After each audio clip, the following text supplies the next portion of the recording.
je suis Anne-Carine Marmuet et vous écoutez Horizon Durable, le podcast de Ports en Part dédié à l'investissement responsable. Notre seul objectif est de partager des histoires inspirantes pour éveiller les consciences. Be the change you want to see in the world. Je vous souhaite une très belle écoute. Isabelle, un grand merci d'avoir accepté notre invitation. Je vous laisse peut-être vous présenter SPI, nous décrire l'ensemble des activités et comment en fait on passe de l'électricité à l'efficacité énergétique, de quelle façon vous avez de l'impact aujourd'hui dans ce process. Je suis Isabelle Lambert, directrice RSE du groupe SPI. Le groupe SPI, c'est une entreprise de services multitechniques.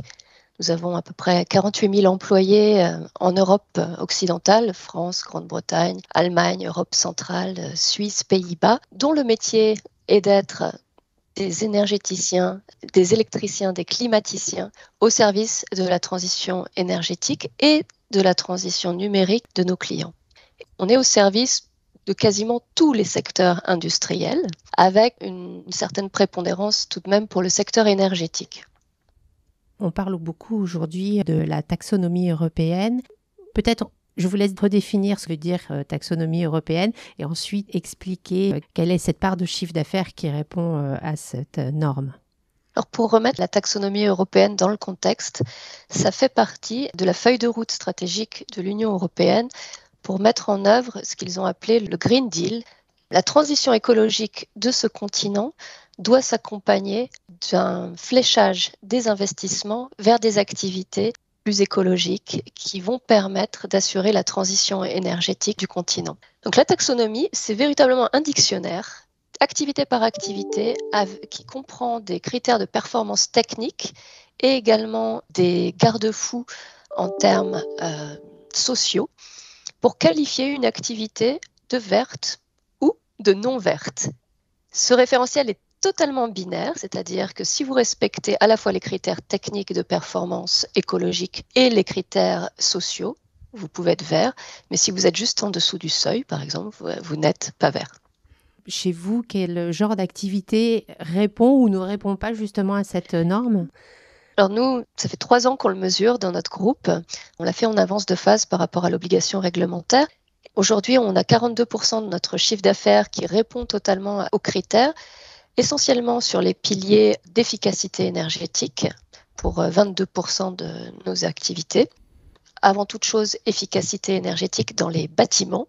Une des curiosités du référentiel de la taxonomie, c'est qu'il n'a pas encore décrit toutes les activités ayant lieu dans l'Union européenne. Donc, par exemple, ça viendra certainement, mais par exemple, l'efficacité énergétique dans les process industriels n'est pas prise en ligne de compte. Dans les bâtiments, ça l'est. Nous, on y a 22% de notre chiffre d'affaires.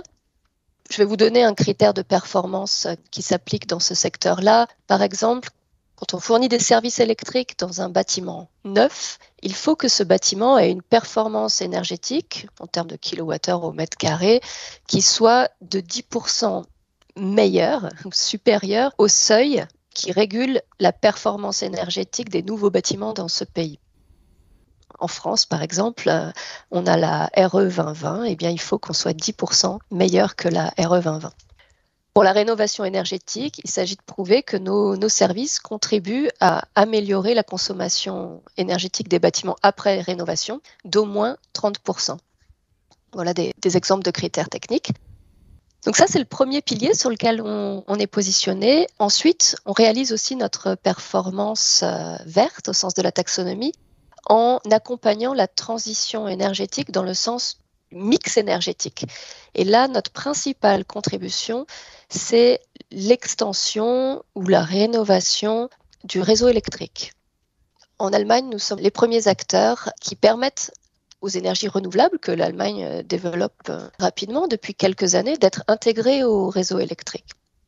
Nous sommes également des acteurs très importants sur ces marchés aux Pays-Bas et en Pologne. Qu'il s'agisse de tirer des nouvelles lignes sur le réseau haute tension ou de construire des sous-stations électriques. Puisque les énergies renouvelables sont intermittentes, il va falloir pouvoir les stocker. L'hydrogène est possiblement une solution, mais pas encore véritablement développée à grande échelle. Une des autres solutions techniques, c'est le stockage avec des gigabatteries, qui permet de réutiliser cette énergie renouvelable à d'autres moments sur le réseau. Vous m'aviez parlé d'un exemple que je trouvais vraiment très intéressant de votre chiffre d'affaires qui ne fait pas partie de la taxonomie européenne. Oui, cette taxonomie, c'est un chantier monumental qui est encore en construction. Donc, la Commission admet que pour l'instant, elle n'a décrit que 80% des activités qui émettent des gaz à effet de serre dans l'Union.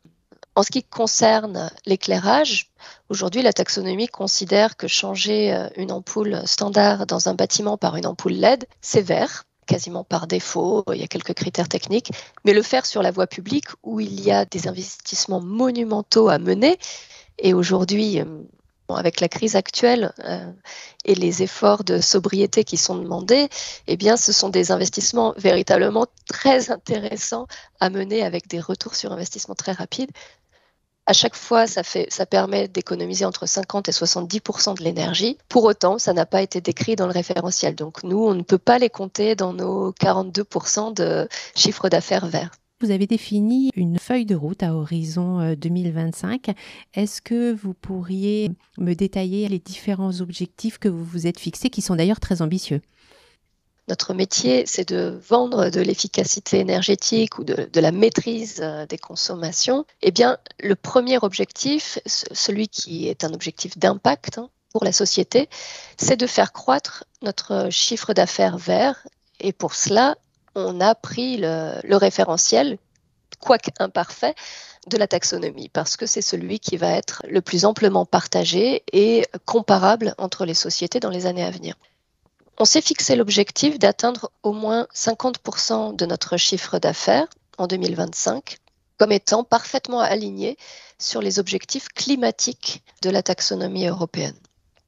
Fin 2021, on était à 42%. Et en 2019, la première fois où nous l'avons mesuré, nous étions à 35%. Voilà le premier objectif qui est plutôt un objectif d'impact. Le deuxième, c'est le reflet de l'exemplarité que nous nous appliquons à nous-mêmes, c'est-à-dire réduire notre propre empreinte carbone en parfait alignement avec les efforts nécessaires pour atteindre un scénario 1,5 degré. La COP21 demande à ce que l'on fasse tous les efforts nécessaires pour rester sous 2 degrés à l'horizon 2100. Le scénario 1,5 degré est le plus ambitieux et il demande des baisses absolues d'émissions de gaz à effet de serre, à la fois sur les émissions directes, alors pour nous c'est notre flotte de véhicules, les bâtiments que l'on occupe, mais aussi sur les émissions indirectes. Et là, il s'agit pour nous de le mener avec nos fournisseurs sur les achats qui constituent la majorité de nos émissions, de notre bilan. En pratique, cela veut dire, pour nous, en 5 ans, réduire de 25% nos émissions directes et faire en sorte que 2/3 de nos fournisseurs, en termes d'émissions des achats que l'on réalise auprès d'eux, et à l'horizon 2025, également des objectifs aussi ambitieux que les nôtres. Ça, c'est pour le pilier environnemental de notre approche RSE. On a également un pilier social qui est, en termes de santé et de sécurité, qui est depuis, je dirais que c'est vraiment le pilier et l'ancêtre de la RSE, c'est de s'attacher à réduire avant toute chose les accidents graves, donc ceux qui tiennent nos employés, partenaires, éloignés du travail pendant un bon moment. Évidemment, nous visons le 0 mort, mais les accidents graves, nous voulons les réduire aussi de 50% d'ici à 2025. Pour que vous ayez un ordre de grandeur, la situation de référence que l'on prend, c'est 2019, c'est l'année pré-Covid, un petit peu normale. À ce moment-là, nous avions 16 accidents graves dans l'année pour un peu plus de 40 000 collaborateurs. Et le dernier objectif que l'on prend, c'est un objectif de diversité de genre. Travaillons dans une industrie très peu féminisée. Et l'objectif, il est d'augmenter la part des femmes dans les positions managériales clés. C'est à peu près le top 250 du groupe, de 25% en 5 ans.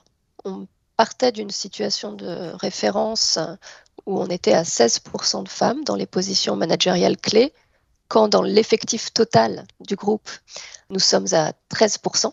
Par ailleurs, on mène également des efforts pour sensibiliser tous les jeunes à nos métiers, aux filières techniques, jeunes hommes et femmes, mais on met aussi davantage d'efforts pour sensibiliser les jeunes femmes aux carrières techniques. Et enfin, La dernière chose, mais non des moindres que je pourrais mentionner, c'est qu'on est un des groupes français qui recrute sur tous les territoires. Donc, on a une campagne sur les réseaux sociaux ou dans les médias que vous avez peut-être vu, c'est venez chez nous si ça vous branche. Donc, ça fait référence au métier d'électricien. Venez chez vous si vous avez un débit de passion, parce que là, ça fait référence aussi à notre partie entreprise de services numériques. Et on est heureux du fait que chaque année, on recrute des milliers d'employés. Nos métiers sont portés par cette forte demande donc de services verts, et on est là à être un acteur incontournable des territoires. Un grand merci Isabelle pour votre témoignage concernant les actions que SPI mène pour participer à un développement plus responsable et durable. Merci à vous. Nous espérons que cet épisode vous a plu. Si c'est le cas, n'hésitez pas à nous le faire savoir en mettant des étoiles sur votre plateforme de podcast préférée et en le partageant sur les réseaux sociaux. Nous sommes à l'écoute de tous vos retours, encouragements, suggestions d'invités ou autres. Pour cela, vous pouvez nous adresser un mail à l'adresse portsenparbourse en minuscule et au singulier @bnpparibas.com. Vous avez aussi la possibilité de vous abonner à certaines de nos publications en nous adressant votre demande par mail à la même adresse. Merci pour votre soutien.